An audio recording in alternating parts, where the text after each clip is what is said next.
औज़ुबिल्लाहि मिनश्शैतानिर्रजीम बिस्मिल्लाहिर्रहमानिर्रहीम। मैं हूं ज़हर अहमद खान और आप देख रहे हैं मेरा फेसबुक और यूट्यूब चैनल ब्लॉग टीवी और मेरा Facebook page UK point, TikTok और लिंक्डइन।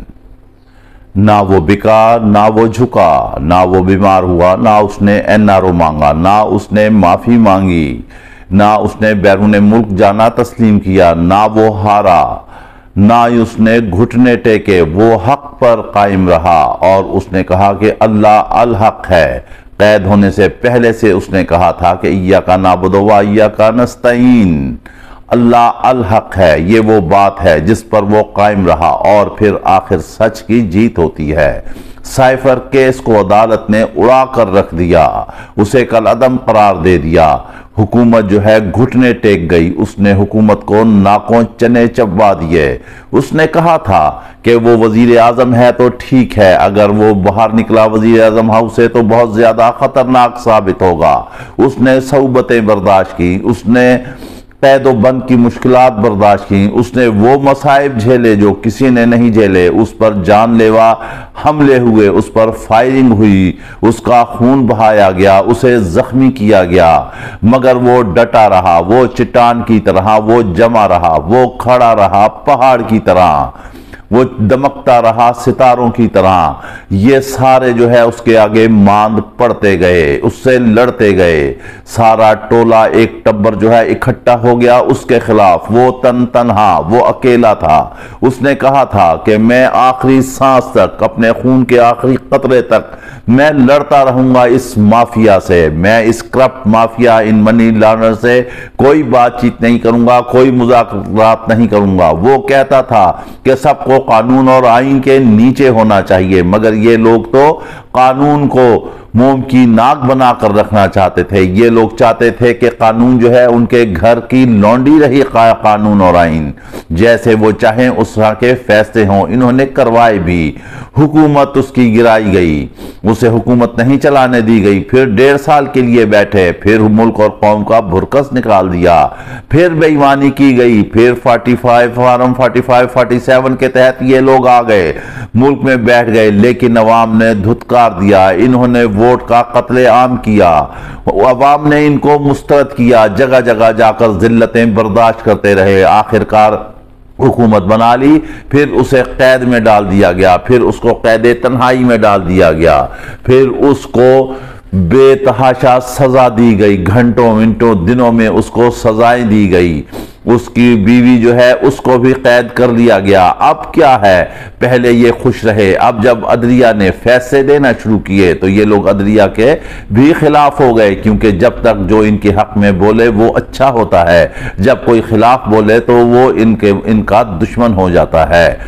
फैसला हुआ, साइफर केस उड़ा के रख दिया गया। कप्तान बरी हुआ, नायब कप्तान कैदी नंबर 804 और कैदी नंबर 805 दोनों बरी हुए। मुल्क में जश्न मनाया गया। इनकी उम्मीदों पर, दुश्मन की उम्मीदों पर ओस की तरह पानी पड़ गया। ये लोग ठंडे पड़ने लगे, ये बगलें झांकने लगे, ये कहने लगे कि ये क्या हुआ। अब तो सबसे अहम तरीन केस था जो कि उड़ गया। वकला से वो मिलता है इमरान खान और वो कहता है ये बाकी सारे केस भी बोगस हैं, ऐसे ही उड़ जाएंगे। उसका फैसला आना था कि दुनिया भर के मीडिया में हाहाकार मच गई, शोर गुल मच गया। जहां देखा, जिस अखबार में देखा, जिस टीवी पर देखा, जिस चैनल में देखा, तो हेडलाइंस में इमरान खान ही नजर आया। इन लोगों को कभी कवरेज ही नहीं मिली, इन लोगों को कभी मीडिया ने पूछा ही नहीं, क्योंकि मालूम था दुनिया को कि ये किस कमाश के लीडर हैं, ये किस कमाश के रहनुमा हैं। लीडर और रहनुमा और सियासतदान कहना भी इन्हें एक जो है वो स्याही का धब्बा है। मुल्क को लूटा, मुल्क और कौम को लूटा, अपनी जायदादें बनाई, माल पानी बनाया और बाहर चले गए। हाँ, जब पानामा हुआ था तो उस वक्त जरूर इनकी कवरेज हुई थी, उस वक्त जाहिर है लूट मार में इनका नाम जरूर आया था। लेकिन इमरान खान वो एक नीली शर्ट पहन कर आता है, उसकी एक तस्वीर निकलती है, उसका फैसला होता है, वो दुनिया पर छा जाता है, सारी दुनिया उसको दिखाती है। गो कि हमारा मीडिया, हमारा बिकाऊ मीडिया, हमारा नेशनल मीडिया, हमारे चैनल सारे बिके हुए हैं, इन लोगों के मुंह बंद कर दिए हैं हुकूमत ने, इनकी मजबूरियां हैं। लेकिन बैरूनी दुनिया में तो ऐसा नहीं कर सकते। हर तरह के उस पर केस बनाए गए, उड़ते चले गए, उड़ते चले गए। अब रह गया है इद्दत का केस। इद्दत के केस का जो फैसला था उसे भी प्रोलॉन्ग इन्होंने करना चाहा और फिर उसको ट्रांसफर कर दिया एक और जज के पास, और उस जज ने जाते ही इसके 25 जून की तारीख दे दी। लेकिन हम आपको बताते हैं कि अब यह केस भी चैलेंज होने जा रहा है। होना तो ये चाहिए था कि 2, 4, 6, 8, 10 दिन की तारीख दी जाती और इसका फैसला आता। उलमाए कराम को बीच में डाला गया कि वो इस हवाले से बयानात दें, लेकिन उलमाए कराम ने भी हाथ खड़े कर दिए। उन्होंने कहा कि ये अल्लाह ताला का मामला है, इसमें हम गुनहगार होंगे, ये मियाँ बीवी का मसला है, ये कैसे होगा। कानूनी माहिरीन और उलमाए कराम ये कह रहे हैं कि अब ये इद्दत केस भी जो है ये उड़ जाएगा, लेकिन ये ज्यादा से ज्यादा इमरान खान को जेल में रखना चाहते हैं, कैदो बंद में रखना चाहते हैं। उसकी एक तस्वीर इतनी हलचल मचा देती है, जब वो खुद बाहर आ गया तो फिर क्या होगा, फिर तो इनको भागने का रास्ता ही नहीं मिलेगा। ये मुंह छुपाते फिरेंगे, ये कहीं भी जाएंगे, अवाम इनका पीछा करेगी, वही अवाम जिसके वोट को इन्होंने धुतकार दिया। कोई ऐसा मसला नहीं है। इमरान खान जब अभी तक इतने अरसे जेल में रहा है, कैदोबंद की सोबतें बर्दाश्त कर रहा है, तो वो 25 जून भी कर लेगा। अब ये एक ऐसा जबरदस्त किस्म का पत्ता इमरान खान के हाथ में आ चुका है कि आने वाले दिनों में, आज इलेक्शन होते हैं, कल इलेक्शन होते हैं, परसों इलेक्शन होते हैं, जब भी होते हैं, जब वो इस पत्ते को खेलेगा तो जीत उसकी यकीनी है। आने वाले दिनों में जो भी इलेक्शन होंगे उसमें वाज़ेह तौर पर जो है पीटीआई वाज़ेह अक्सरियत लेगी। इधर अली अमीन गंडापुर ने भी अपनी सूबाई असम्बली में इमरान खान जिंदाबाद, कैदी नंबर 804 जिंदाबाद के नारे लगवा दिए हैं और उन्होंने कह दिया है कि अगर हमें हमारा हक नहीं मिला तो हम वफाक की तरफ मार्च करेंगे। कल उन्होंने कहा था कि कबायली अवाम के साथ ज्यादती की जा रही है, हमें हमारा हक नहीं दिया जा रहा है।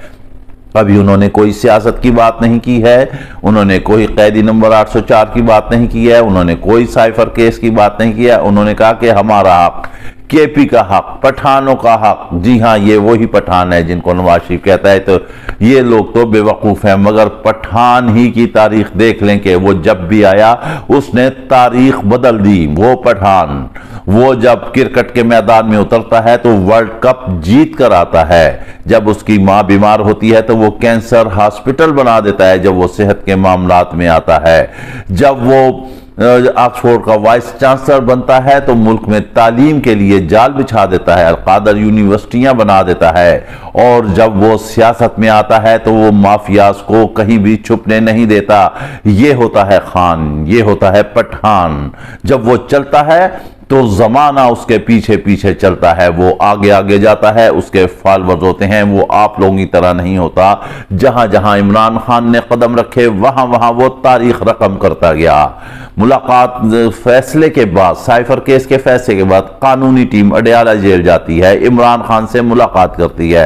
इमरान खान खुसूसी तौर पर अपनी टीम को एक पैगाम देते हैं, वो कहते हैं कि बाहर जाकर कहें कि सोशल मीडिया को बकअप करें, क्योंकि उन्हें मालूम है कि जब उनकी पार्टी उन्हें छोड़ गई थी, जब या छुड़वा दिया गया था, या उनके फॉलोअर्स हट गए थे, या उनके वोटर्स को कैदोबंद की सऊबतें बर्दाश्त करना पड़ी, उनके रहनुमाओं को, उनके फॉलोअर्स को जेलों में डाल दिया गया, उन्हें कैद कर दिया गया, उन्हें सजाएं दी गई, उन्हें गुमनाम कर दिया गया, तो ऐसे में उनके कीपैड वॉरियर थे। ऐसे में सोशल मीडिया ही था जिसके वॉरियर उनके साथ कंधे से कंधा लगाकर खड़े रहे, और जो जो बात थी उन्होंने पूरी दुनिया में पहुंचाई। इसलिए उन्हें पता है कि सोशल मीडिया ही असल उनकी ताकत है। इसी वजह से उन्होंने कहा कि वेल डन सोशल मीडिया, जबरदस्त काम किया है। और आज भी सोशल मीडिया इमरान खान के साथ कंधे से कंधा लगा के खड़ा हुआ है। हालांकि इस हुकूमत ने सोशल मीडिया के लिए बड़े बड़े सेल बनाए, बड़े बड़े पैसे लगाए, बड़े बड़े लोग रखे, माइंड रखे, लेकिन ये इमरान खान का मुकाबला कर ही नहीं सकते। इसकी बुनियादी वजह यह है कि इमरान खान जो है, उसके जो कीपैड वॉरियर हैं वो पूरी दुनिया में फैले हुए हैं, सिर्फ पाकिस्तान तक की बात महदूद नहीं है। वो जो है बिला मुआवजा उसके लिए काम करते हैं, वो हक और सच के लिए उसके साथ खड़े होते हैं। कौम और नौजवान नस्ल को इमरान खान ने सबक पढ़ा दिया है, उसे रोशन रास्ता दिखा दिया है। उसने चोरों के स्याह चेहरे उनके सामने वाशगाफ कर दी हैं। इसलिए नौजवान कौम जो देखती है, जो सुनती है, वही अवाम तक, वही दुनिया भर तक पहुंचाती है। बात हो रही थी इमरान खान के कैदोबंद और दीगर केसेस की। अब रह गया है अल-कादर यूनिवर्सिटी केस, तो उसके भी मामला जो हैं वो इंशाल्लाह आप देखेंगे उड़ते चले जाएंगे। जबकि वजीर इत्तलात ये कहते हैं एक निजी टीवी से गुफ्तगू करते हुए कि अल-कादर यूनिवर्सिटी में ये फंस जाएंगे, इमरान खान को सजा होना चाहिए थी, साइफर केस में सजा होना चाहिए थी। अगर प्रोसिक्यूशन चाहता है कि साइफर केस को वो चैलेंज करे तो वो कर सकता है। हुकूमत इस मामले में कोई हिदायत नहीं देगी। हुकूमत की उम्मीदों पर ओस का पानी पड़ चुका है, वो ठंडी हो चुकी है, वो बगलें झांक रही है, वो रास्ते तलाश कर रही है कहीं ना कहीं से फरार होने की। कहा यह जा रहा है, वक्फाने हाल ये बता रहे हैं कि इमरान खान से राब्ता किया गया अंदरूने खाना कि अब भी आ जाओ, हमसे मुज़ाकरात करो। वो कहता है बिल्कुल मुज़ाकरात करें, मैं तो राजी हूं, लेकिन सबसे पहले मेरा मैंडेट मेरा वापस किया जाए, मेरे सियासी कैदियों को रिहा किया जाए, फिर उसके बाद बात होगी। जब ये दो नुकात सामने आते हैं तो ये लोग फरार हो जाते हैं। इसी वजह से जो है कल असद उमर जो कि पीटीआई को बादल नाख्वास्ता मजबूरी में छोड़ गए थे, उन्होंने भी एक निजी टीवी से गुफ्तगू करते हुए कहा कि अगर इमरान खान जेल से कोई मुज़ाकरात की हामी भरता है तो कौम समझेगी कि वो कमजोर हो गया है। अवाम अपने लीडर को मजबूत तनावर दरख्त की तरह देखना चाहती है जो डटा हुआ है और डटा रहेगा। तो ऐसे में जो है गिविंग एंड पे जो है वो हैं गवर्नमेंट वाले, लिहाजा वजीर आजम को चाहिए कि वो मुज़ाकरात का आगाज करे। मंतकी और लॉजिक के एतबार से देखा जाए तो असद उमर की बात बहुत हद तक ज्यादा ठीक है। रह गई इमरान खान की बात, साइफर केस चला गया, इद्दत केस भी ऐसा ही चला जाएगा। अल-कादर यूनिवर्सिटी के बारे में कहते हैं वज़ीर इत्तलात के हमारे पास बहुत कुछ है, इनके पास बोलने के लिए कुछ भी नहीं होगा। ये तो जब केस पेश होगा, अदालत में जाएगा, जजेस जो मोहतरम जजेस हैं उनके सवालात होंगे, उसके बाद पता चलेगा कि ये केस कहाँ ठहरता है, कहाँ जाता है। अब ये महीनों की बात नहीं है मेरे प्यारे नाजरीन, ये जो है सिर्फ दिनों की बात है। आप देख रहे हैं जिस तेजी से सजाएं हुई थी उसी तरह घंटों से अब ये मामला आगे चलते चले जा रहे हैं। ये दिनों की बात है, दिनों के मामलात हैं। कप्तान बाहर होगा, अवाम में होगा, वो जीतेगा, वो कानून और अदलिया से अपने फैसले कराएगा, वो सुरखरू होगा। उसने कहा था कि अल्लाह अल हक है, अल्लाह अल हक है, अल्लाह अल हक है, और अल्लाह ताला सच और उसका साथ देता है। अल्लाह ताला जो है जिसे चाहता है उसे इज्जत देता है, जिसे चाहता है उसे जिल्लत देता है। इख्तिदार तो फिरौन के पास भी था, मगर वो देखने आज तक वो दीदा इबरत निगाह बना हुआ है। लिहाजा इख्तिदार जो है वो अल्लाह की अमानत है, उसमें अवाम के हुकूक और मुल्क की सालमियत का सोचना चाहिए, ना कि अवाम के हुकूक को सलब किया जाए और अपना ही शिकम भरा जाए। इसके साथ ही आप हमें इजाजत दीजिए, अपना ख्याल रखिएगा। वीलॉग पसंद आए तो लाजमी लाइक और शेयर कीजिएगा।